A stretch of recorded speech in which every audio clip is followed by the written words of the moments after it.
What if everything you knew about the Second World War was missing a crucial front? History books are filled with the stories of D-Day, Stalingrad, and Midway, but they are silent about the war fought in the shadows, a war without tanks, without medals, and without glory.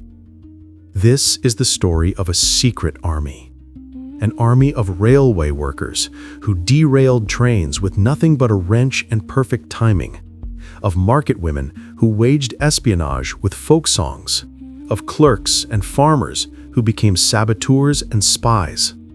They fought for the Allies, but they were fighting for something else, something the Empire never expected them to claim. This is the untold story of how the battle for freedom from colonialism began in the secret heart of World War II. This is Hidden Frontlines. Act 1. The Empire's Arteries. They had no tanks, no air squadrons, no medals waiting for them at the end of the war. What they had were machetes, courage, and the will to fight from the shadows. From the forests of Kenya to the railway yards of Nigeria and the port towns of Ghana, ordinary Africans waged an invisible war.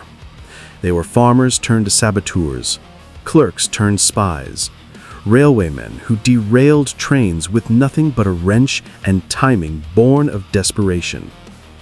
As Allied convoys sailed the Atlantic and desert battles raged in North Africa, deep inside Britain's colonies, another front was burning.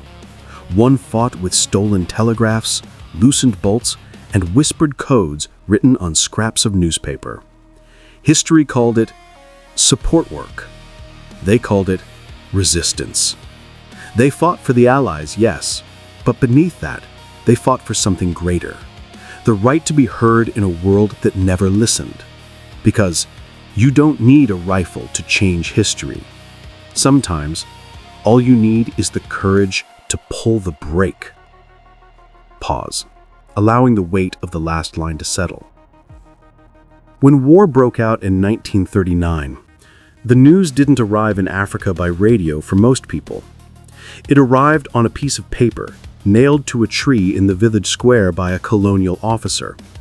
It arrived in the form of a new quota, a longer workday, a conscription notice. For millions, the war was not a distant event in Europe. It was a sudden, heavy weight on their shoulders. Africa was the factory, the granary, the mine for an empire at war. Think of the British Empire not as a lion, but as a body. And its veins? They ran not through the heart of London, but through the ports of Lagos, the rail hubs of Nairobi, the docks of Accra, Mombasa, and Port Harcourt. Copper from northern Rhodesia that would become shell casings. Tin from Nigeria for soldiers' ration tins. Rubber from Ghana for truck tires. It was all sucked from the land and sent north. And the human cost? It was immense and it was personal. Take a young man named Joshua from a village in Nigeria. One day he was helping his father tend their yam farm. The next he was in the carrier corps, carrying 60-pound loads of artillery shells through the sweltering heat, not for a day, but for years. His body was a tool of the empire, just like the pickaxe and the railway track. The colonial authorities promised pay, but it was a pittance. They promised glory, but it was a foreign concept. What people felt was the bite of the whip, the gnawing hunger from rations diverted to European troops, and the bitter irony of building the very system that oppressed them. A dock worker in Takoradi would spend his day loading crates marked Lend-Lease onto ships, then go home to a hut with a leaking roof and a hungry family. The disconnect was a quiet, burning fuse. The railway was the empire's bloodstream, and the workers its pulse. They saw the generals and the district officers come and go, but they were the constant. They knew every squeak of a wheel, every soft spot on the track, every temperamental engine. They realized something profound, a simple, powerful truth. Without their labor, without their compliance, the great machine stopped. No train rolled, no convoy departed, no empire functioned. That realization, that quiet collective understanding, was the first and most powerful act of resistance. Act 2. Whispers on the Rails. They were not soldiers. They were engineers, signalmen, blacksmiths, and clerks. But they understood the machine that fed the war better than the generals who commanded it. They saw its weaknesses not as abstract strategic points, but as physical realities. The railway lines were masterpieces of precision and vulnerability. A single loosened bolt could, over miles of track, shake a coupling apart. A handful of sand in a journal box could overheat an axle and cause a hot box, forcing an entire train to a grinding, hours-long halt. A misplaced signal could send a munitions train onto a siding while a passenger train took priority.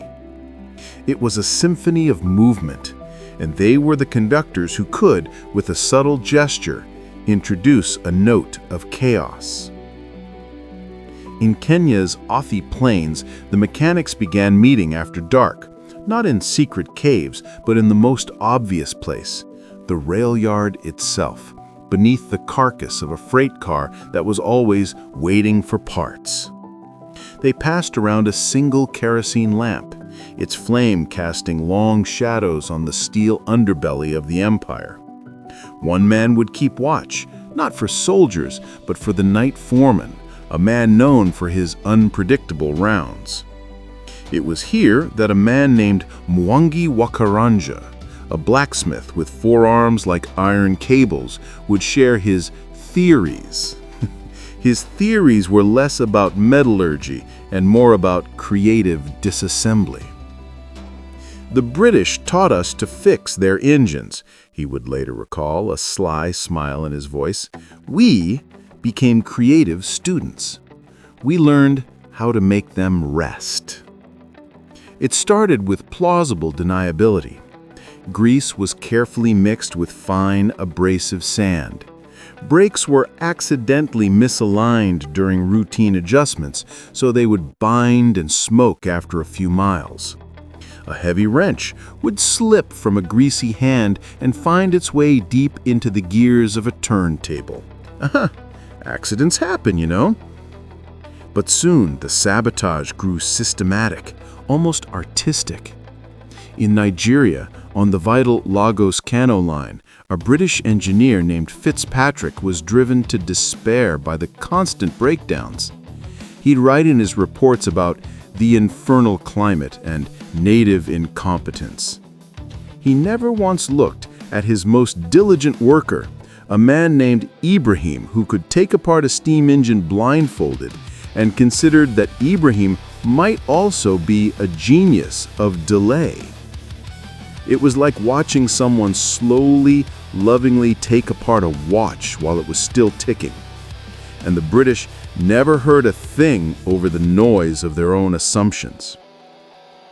And the communication was as ingenious as the sabotage. The rail yards were a hive of information. Messengers carried coded notes, not hidden in hollow coins, but in plain sight, written on scraps of brown wrapping paper from the goods shed, or tucked inside a half-empty tin of cigarettes. When a line was compromised, word spread through a language of innocuous phrases.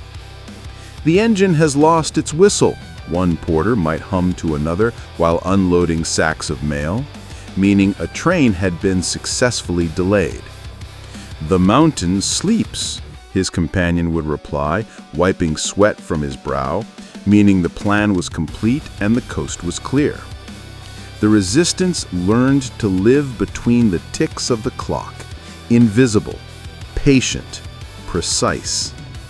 Every delay cost the empire money, time, and most importantly, confidence.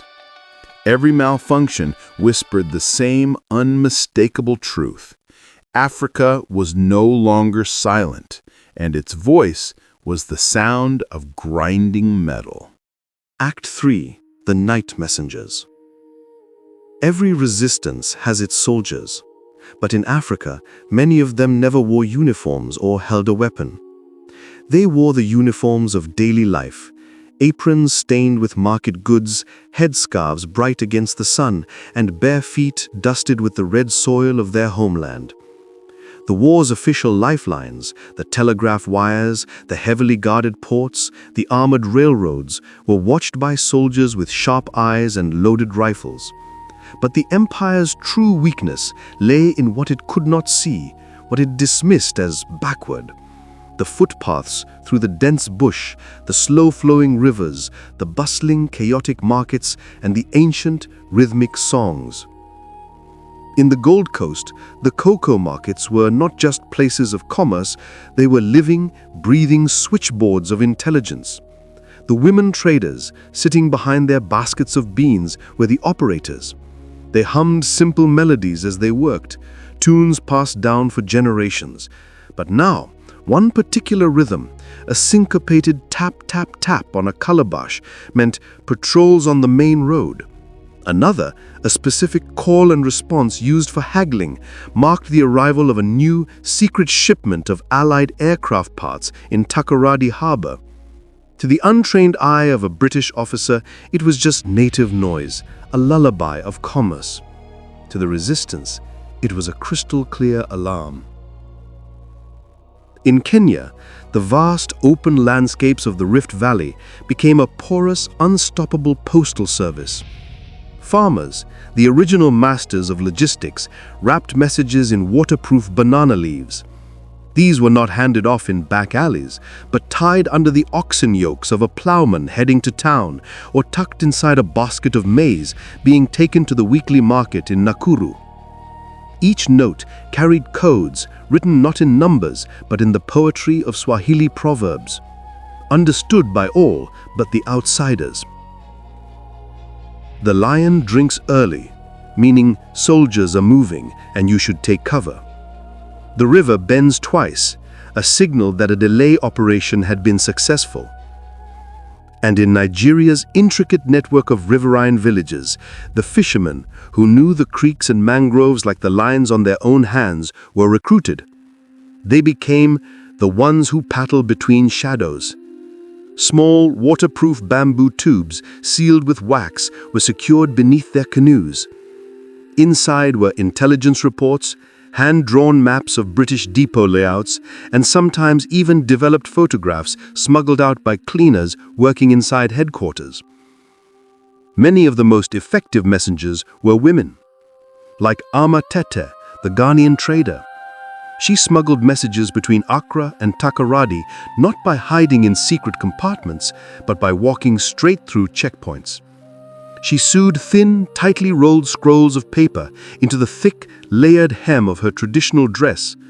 When questioned by board guards, she would laugh, a full-throated, genuine sound, and shoo them away with a wave of her hand. Only women's gossip. And in a way, she was telling the truth. It was the kind of gossip that carries the seeds of revolution, the kind of talk that topples empires. These messengers did not speak of freedom in grand speeches from balconies. They practiced it in motion, with every step, every paddle stroke, every hummed tune, carrying truth disguised as routine. And so, under the moonlight, while the empire's trains rolled and its armies marched, a second, deeper network pulsed quietly beneath it all. Human, invisible, unstoppable. It was the first whisper of Africa's own awakening, and it was carried not on the shoulders of generals, but on the hands of grandmothers, traders, and fishermen. Act 4. Sabotage in the Shadows. By 1942, the quiet resentment had boiled over. Africa's hidden war was no longer just about delays and minor inconveniences. The whispers in the rail yards had matured into concrete, audacious plans. And now, those plans began to burn. The catalyst was often something small, a final straw. In Kenya, it was the public flogging of a young porter who had been caught stealing a single can of corned beef for his starving family. The injustice was a spark in a room full of gasoline. That very night, in the Nairobi yards, the mechanics held a meeting not under the freight car, but boldly inside a maintenance shed. The plan was no longer to slow the empire, but to make it bleed money and time. The target was a dedicated fuel convoy, a string of tanker cars bound for the North African front, where Rommel's Afghan Corps was desperately thirsty for petrol. The saboteurs, led by the methodical Mwangi, didn't need explosives. They had knowledge. They knew a specific remote curve outside Athi River, where the track was already slightly stressed. Over 2 nights, they worked with the precision of surgeons. Critical bolts were not removed, but loosened just enough that the stress of the heavy train would do the rest. Sand and fine metal shavings were introduced into the lubrication points of the tanker's axles. On the night of June 14th, the convoy, pulled by a straining locomotive, hit the curve. The weakened rails shifted. The overheated axles on the third tanker seized. The result was not a dramatic Hollywood explosion, but something more insidious, a slow, grinding, brutal derailment. Tankers jackknifed, tearing open like tin cans, pouring thousands of gallons of precious fuel into the red dirt. The British report, written in a stuffy office in Nairobi, would later call it a catastrophic structural failure due to metal fatigue and poor maintenance. But the truth traveled faster than any official memo. The next morning, a boy named Samuel, selling sweet tea and roasted maize to railway workers, saw the British officers scratching their heads at the wreckage. He didn't say a word, but he caught the eye of a signalman, who gave an almost imperceptible nod. Samuel smiled, turned to his friend, and whispered the coded phrase, "The lion stumbles." By sundown, that phrase was being whispered in the markets of Mombasa, hummed by farmers in the Rift Valley, and understood by dock workers in Dar es Salaam. It was a message of victory. In Nigeria, the sabotage became a sophisticated game of cat and mouse. The clerk, Ibrahim, and his network didn't just derail trains, they made the entire Lagos-Kano line, the empire's longest artery, seem cursed. They mastered the art of the disappearing shipment. A train would leave Lagos with 50 crates of .303 ammunition for the Desert War. It would arrive in Kano with 48. The paperwork would show 50. 2 crates had simply vanished into the bush, redirected to local communities who might one day use them. The British would blame poor record-keeping and pilfering, never imagining a highly organized redistribution system operating right under their noses. And in Ghana's port city of Takoradi, where Allied aircraft were assembled and flown directly to the front lines, the accidents became more brazen. A craftsman fitting a propeller would, with a precisely calibrated tap of his hammer, create a hairline crack that would only reveal itself under the stress of flight, forcing an emergency landing. Crates containing delicate aircraft instruments were accidentally dropped from a height just sufficient to render their contents useless. The British saw a pattern of incompetence. The workers saw a pattern of beautiful, coordinated defiance. It was a war of attrition, fought not with bullets, but with wrenches, misplaced manifests, and a profound understanding of the enemy's logistics. Act 5. Signals and Spies. As the physical sabotage spread, information became its lifeblood. The resistance needed to know what to hit, when, and how to avoid the increasingly suspicious colonial authorities. This gave rise to a shadow war within a shadow war, the Battle of Intelligence. The British Special Operations Executive, the SOE, famous for its exploits in Europe, soon realized that to fight this unseen war, they needed eyes and ears that could blend in. They began to quietly recruit from the very pool of people they distrusted: African railway clerks, postmen, telegraph operators, and even school teachers fluent in Morse code. It was a marriage of convenience, and one built on a fundamental misunderstanding. The British thought they were recruiting loyal servants. In reality, they were often arming the resistance with their own secrets. In Accra, A British agent known only as Mr. Thompson, a man who sweated profusely in his wool suit and never learned a word of Twi, established a network called the Gold Coast Line. Its mission was to track Axis spies and sympathizers moving between Vichy-controlled Dakar and Spanish Guinea. But the network was entirely run by Ghanaians like Kofi, a soft-spoken postal clerk. Kofi and his team didn't just follow orders, they filtered them. They would memorize the faces of German agents, but they would also memorize the routines and vulnerabilities of the British security patrols. Information far more valuable to the resistance. They passed messages not in locked briefcases, but hidden inside hollowed-out yams or woven into the patterns of traditional kente cloth. The real intelligence masters, however, were the telegraph operators. In Nigeria, men like Suleiman Bello, a man with an ear for music and the rhythm of Morse code, became masters of a deadly duet. Stationed in Kano, he would intercept encrypted access radio signals from Vichy-controlled territories. Using skills the British had taught him, he would decode them, then, with the speed of a concert pianist, re-encrypt and send back beautifully crafted false replies. He once sent a U-boat in the Gulf of Guinea on a 300-mile wild goose chase after a fictional Allied convoy, all while his British supervisor complimented him on his excellent throughput. Suleiman saved hundreds of lives that day, and his name appears in no history book. The official report would simply read, "Enemy submarine misdirected due to intercepted signal anomaly." In Kenya, the intelligence network was even more visceral. Postal workers, who handled all military mail, ran a secret microfilm operation. A driver named Kamau, who chauffeured a British major, used a tiny camera smuggled to him by an Indian merchant to photograph documents left casually on the back seat. The film was slipped inside a hollowed-out pencil and passed to a postal worker who would hide it inside an envelope marked Family News, going to a non-existent address in Cairo, a dead drop for an SOE agent. The images of airfield layouts and troop movements that landed on Churchill's desk often began their journey on the dusty floorboards of a staff car in Nairobi. The irony was thick enough to cut with a machete.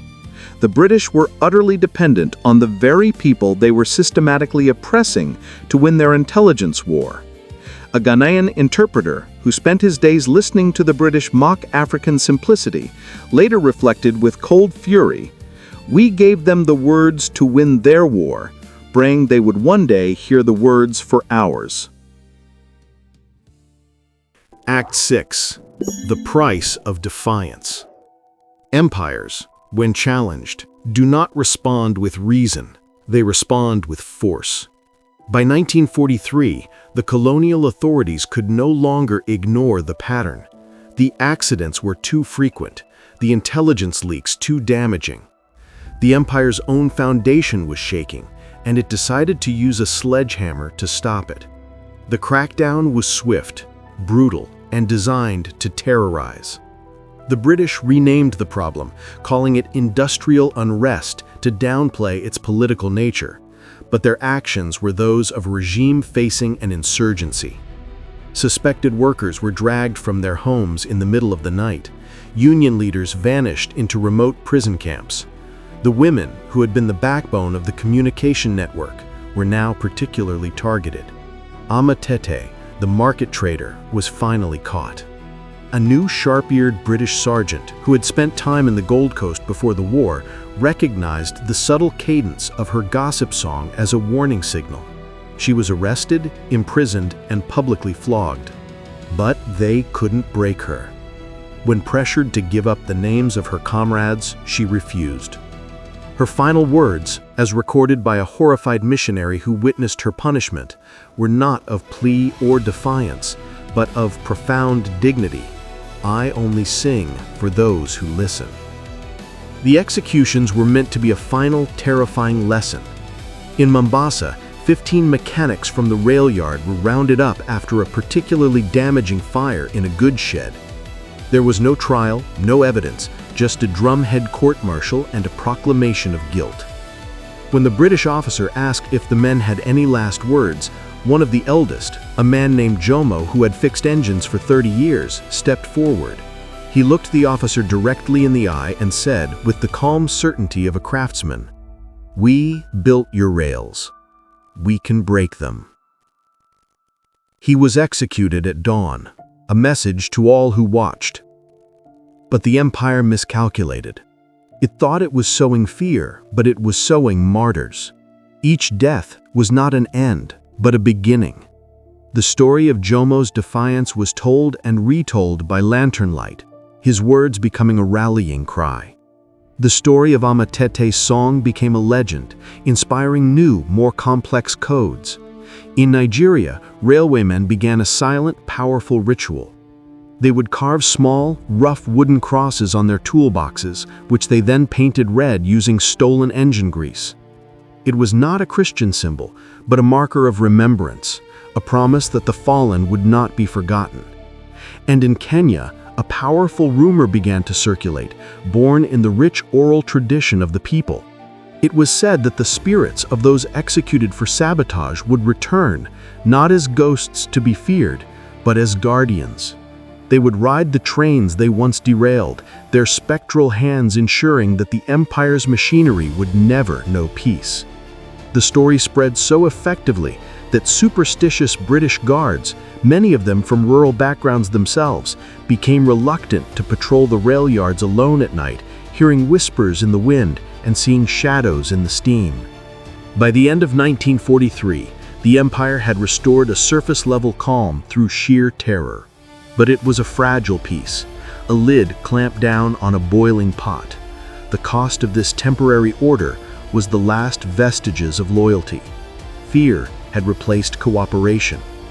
And in the silence that followed the crackdown, something new and unbreakable was taking root. A sense of shared sacrifice and a unified purpose. The resistance had been bloodied, but it was far from broken. In fact, it was just beginning to understand its own strength. Act 7. Unity in the Fire. Oppression, for all its cruelty, is a strange and powerful teacher. It punishes the few, but it instructs the many. By 1944, the prisons of Kenya, Nigeria, and Ghana were overflowing with political detainees. Yet, in a powerful paradox, so were the hearts of those still walking free. The crackdown had failed to shatter the movement. Instead, it had compressed it, forging a sharper, harder, and more unified weapon. The resistance evolved from isolated cells into a nascent, continent-conscious network. The shared experience of brutality became a common language. In the workshop yards of Nairobi, workers no longer gathered just to plan the next sabotage. They met to share news, often smuggled in by sympathetic guards or wives pretending to deliver food. They learned of strikes in Lagos, of dock workers in Takoradi refusing to load ships until their arrested comrades were freed, of farmers in the Gold Coast withholding their cocoa crops. A new phrase entered their whispers, a Kiswahili proverb that became their mantra. The train that burns in Kenya lights the path for brothers in Ghana. It was no longer just about their local struggle. It was about a continental awakening. This unity was powered by a profound shift in strategy. The railway unions, once tools for the empire to organize and control labor, were now hijacked from within. They became the central nervous system of the resistance. Mechanics, who once forged pistons for locomotives, now use the same forges to create metal plates for printing underground leaflets. Porters, masters of logistics and schedules, use their intricate knowledge of train timetables not to move cargo, but to coordinate protests across vast distances, ensuring demonstrations would happen simultaneously in different towns, confusing and overwhelming the colonial police. And the women, the amatetes of the movement, stepped out of the shadows and into leadership roles. The same women who had carried coded messages in their head ties now carried banners painted on old flour sacks. Their demands, shouted in the streets of Accra and Lagos, were deceptively simple. Equal pay for equal work. But this was a Trojan horse. It was not merely an economic demand. It was a philosophical grenade thrown at the very heart of colonialism. It was a demand for recognition, for humanity, for the simple, radical idea that an African life was worth as much as a European one. A Nigerian dockworker, a man who had once secretly scuttled crates of ammunition, remembered the moment the shift occurred. He said, "They told us we were just laborers, cogs in their machine. But in trying to break us, they taught us we were a nation." This spirit of solidarity became tangible. In Accra, market women who had profited from the wartime economy now pooled their money into a secret fund to support the families of jailed railway workers. In Kenya, unionized mechanics, risking their own jobs, taught students and farmers the principles of nonviolent protest and organized labor. In Nigeria, a strike by railway workers was backed by a simultaneous boycott by market traders, paralyzing entire cities. The British could no longer dismiss this as mere unrest.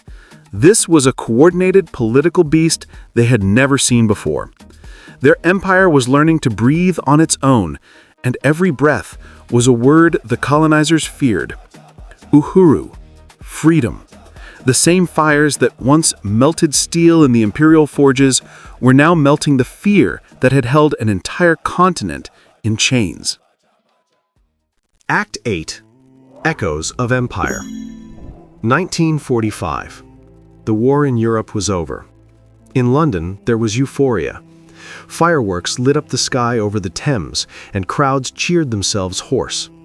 But in Africa, the fireworks looked eerily familiar. They were the sparks from grinders in the rail yards, the same backbreaking work resumed under the same old fluttering Union Jacks.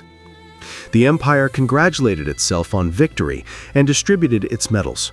Thin, tinkling circles of metal stamped with the king's profile. They were given to African soldiers who had carried rifles through the bloody hell of the Burmese jungle, to the men of the African Pioneer Corps who had hauled supplies across the Sahara. But the medals couldn't feed families. They couldn't silence the memory of promises made and broken. The homecoming was a lesson in bitter disillusionment. In Nairobi, veterans like Mwangi returned from the war, having seen the world and the fragility of the white man, to find their ancestral lands had been seized and given to white settlers as a reward for their wartime service. In Lagos, demobilized soldiers who had guarded strategic installations found themselves begging for work beside the very ships they once protected. In Ghana, the skilled mechanics who had kept the Takoradi air route operational, the lifeline to Cairo, were told there were no European-grade engineering positions available for them. The message was clear: you were good enough to die for the empire, but not good enough to lead in it. The war had been a brutal university. It had shown a generation of Africans that they could organize, lead, invent, endure, and outthink their colonizers. Now they asked the question their rulers had dreaded for decades. If we can fight and win your wars, why can we not fight and win our own? The answer came not in words but in action. In 1946, the strikes erupted again, but this time they were bigger, louder, and politically savvy. Railwaymen in Nigeria downed tools for 12 days, bringing the colony's economy to a standstill. Dock workers in Takoradi, using the blockade techniques they'd perfected during the war, refused to unload British ships. Ghanaian clerks in government offices, the invisible administrators of the colony, began a go-slow, deliberately misplacing tax records and losing important correspondence. The British administration, panicked, offered small reforms, a slight pay raise here, a toothless advisory council there, vague promises of partnership in a distant future. But Africa had glimpsed its own power, and the taste was addictive. It could not be untasted. And from the smoke of this discontent, new names began to rise. Men who would channel this raw energy into political lightning. Kwame Nkrumah, who had studied in America and London, was now in Accra, preaching self-governments now to enraptured crowds. Jomo Kenyatta, once a teacher and now a fiery political organizer, was rallying the farmers of the Kenyan highlands. And Nnamdi Azikiwe, A fierce journalist from Onitsha was turning his newspaper into a weapon, his editorials dissecting colonialism with surgical precision. A frustrated British officer wrote in a confidential 1947 memo, "We built their roads and now they march upon them." He was more right than he knew. The empire's rails still shone under the African sun, but now they carried a new, dangerous cargo. Not goods for the empire, but ideas for its destruction. Freedom was in motion, and it was picking up speed. Act 9. The Seeds of Freedom. The men who had once loosened bolts beneath a blanket of stars now stood before microphones, their voices amplified across public squares. The women who had sung coded songs into the wind now led political rallies of thousands, their voices clear and unafraid. The same courage that had derailed imperial supply trains was now derailing the empire itself. The transition from resistance to revolution was not a sudden explosion, but a deliberate, unstoppable harvest. The seeds planted in the wartime shadows were now bursting into the sunlight. The organizational blueprints, the communication networks, the trust forged in prison yards, all were repurposed for the final push for independence. In Kenya, the Railway Workers' Union, once the heart of Sabotage, became the logistical backbone of the growing political movement. The men who knew how to move goods and people undetected now used those skills to move organizers, weapons, and intelligence for the Mau Mau uprising. The same hands that had once spilled engine oil to cause a malfunction now printed pamphlets calling for land and freedom. In Nigeria, the unions transformed almost overnight into potent political parties. The National Council of Nigeria and the Cameroons drew its strength and its grassroots organization directly from the networks of railwaymen and dockworkers who had learned the power of collective action during the war. And in Ghana, the story reached its climax. The dockworkers and market women who had financed and sustained the wartime resistance now turned their power directly against the colonial state. They financed the strikes that paralyzed the ports, the lifeblood of the colony. In 1948, when Ghanaian veterans marched on Accra to demand their unpaid war benefits and were shot down by police, it was the market women who led the subsequent riots and boycotts that brought the colony to a total standstill. The colonial governor cabled London in despair, sending a message that would echo through the corridors of power. If we lose the docks, we lose the coast, and the coast is the empire. He was right. The empire was lost. The pressure became unbearable, and on a radiant day in 1957, the Union Jack was lowered over Accra for the last time. Ghana was free. And as Kwame Nkrumah stood before the jubilant crowd, declaring, "At long last the battle has ended," he was not standing alone. In that vast sea of faces were men with oil-stained overalls and women with calloused hands, the same hands that had once carried the empire's freight and then learned to carry its coffin. Freedom had not arrived solely from speeches or diplomatic treaties. It had been hammered into being over decades by the anonymous soldiers of the supply lines, the invisible architects of delay. Even the old trains seemed to celebrate. The engines that once hauled munitions for a foreign war now carried school children to newly built schools. The bridges once guarded by British bayonets now echoed with the laughter of a free people. The rails sang a new song, not of empire, but of endurance. And the song was just beginning. Act 10. Echoes of the Rails. The empire is gone now. Its banners are folded away in museums. Its proclamations faded to whispers in old archives, but its rails remain.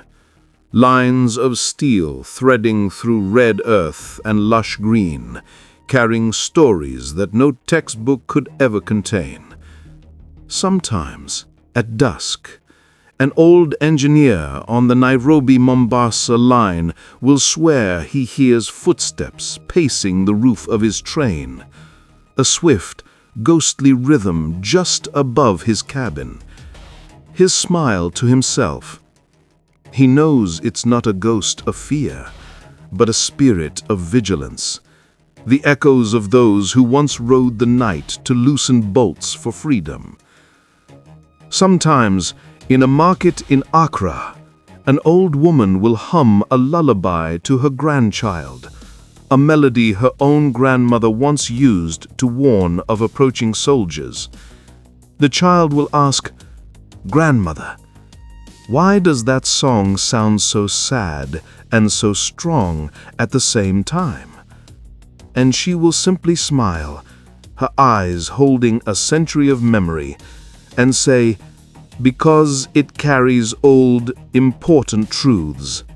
That is history whispering through the rails. These men and women were never decorated. You will find no bronze statues of Mwangi the blacksmith in Nairobi, or Suleiman the telegraph operator in Kano, or Amatete in the markets of Accra. Their names are not etched in stone on war memorials. Their medals were the calluses on their hands, the respect in their communities, the freedom their children would inherit. But their fingerprints are everywhere. They are on the very iron of the bridges that still stand. They are in the political DNA of the nations they helped midwife into being. They are in the unapologetic spirit of a continent that now speaks with its own voice on the world stage. Because history is not only written in the ink of treaties and victory dispatches, sometimes it is forged in the iron of a railway track. It is coded in a hummed tune. It is sealed with the quiet courage of a person who decided that a wrench could be a weapon and a song a battle cry. They had no tanks, no planes, no armies of their own, only courage, cunning, and machetes. And yet with these simple tools, they helped move the world. They proved that the most powerful force in history is not the might of an empire, but the unwavering will of the people it tries to subdue. So the next time you hear a train cutting through the African dawn, its whistle a long, low call across the plains, listen closely. The rhythm of its wheels, clack, clack, clack, clack, clack, clack. That is not just the sound of metal on metal. It is the rhythm of their heartbeat. Steady, relentless, free.